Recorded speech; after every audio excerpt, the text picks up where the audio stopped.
Hi, I'm Liz Zaba with Kaiser Health News.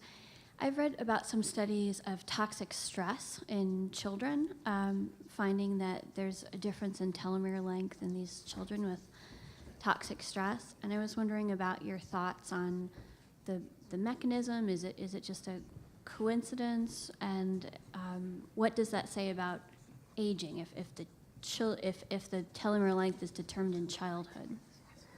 So if it's possible to bring up my slides, I'd like to, but I want to point out that there's two issues with all the studies most of the studies, let me say, that are in the press. One of them is that they use a methodology that is problematic, and I hope I pointed that out. The other is, sorry? Oh, thank you. Maybe to the last slide that I had. So if we cannot reproduce these studies with better quality measures like the ones I showed you, that is a problem. And as we have developed this testing with the less variable, we have not been able to reproduce some of these studies. So that is a main problem, and the NIH actually had a workshop last fall to discuss how are we going to address a methodologic, because there's no question that early child trauma has a harm biologically and has many harms that it may not even be measurable biologically. But do we have to use the telomere as an excuse to come to that conclusion? So the other is, even if it were methodologically sound, I think a lot of these studies show differences that are statistically significant, okay? But as you see here, both the control and the experimental groups fall within what Carol mentioned as a buffer zone. So may not be causing true aging, so to speak, because the threshold of falling short is far lower, far lower. So I think those are the two concerns I have. No question, early childhood trauma, problematic.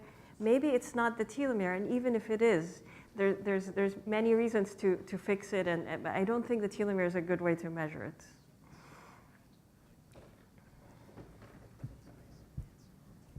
Is it me? Cindy Hoffman, Biomaxis. Let me give you a kind of a family case history, and you tell me what it is. I'll be very, very short here. A father and two sons. The father and the youngest son, both smokers, have the genetic predisposition to pulmonary emphysema, which they both clinically manifest. The father and the older son both have non-Hodgkin's lymphoma. Is there any connection there? The older son is a non-smoker. Is there any connection with non-Hodgkin's lymphoma?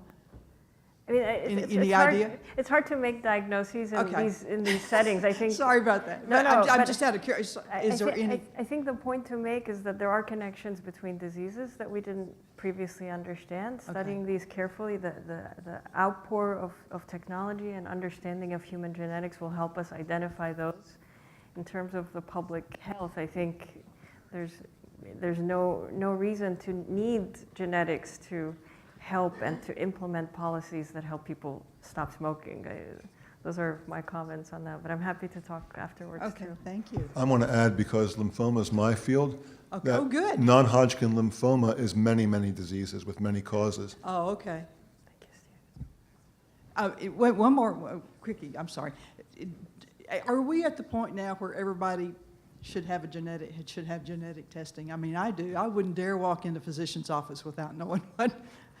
I feel strongly about this. Sorry, I'm talking too much, but the idea of testing everybody and sequencing everybody, and I think that is not the way to have the highest yield for this type of genetic information. Okay. What I showed you is we were able to focus the testing and the recognizing of these clinical problems by zooming in. And I think what I'm trying to say is bigger science is not always better, and there's certainly harms of identifying variants that we don't understand the significance of yet.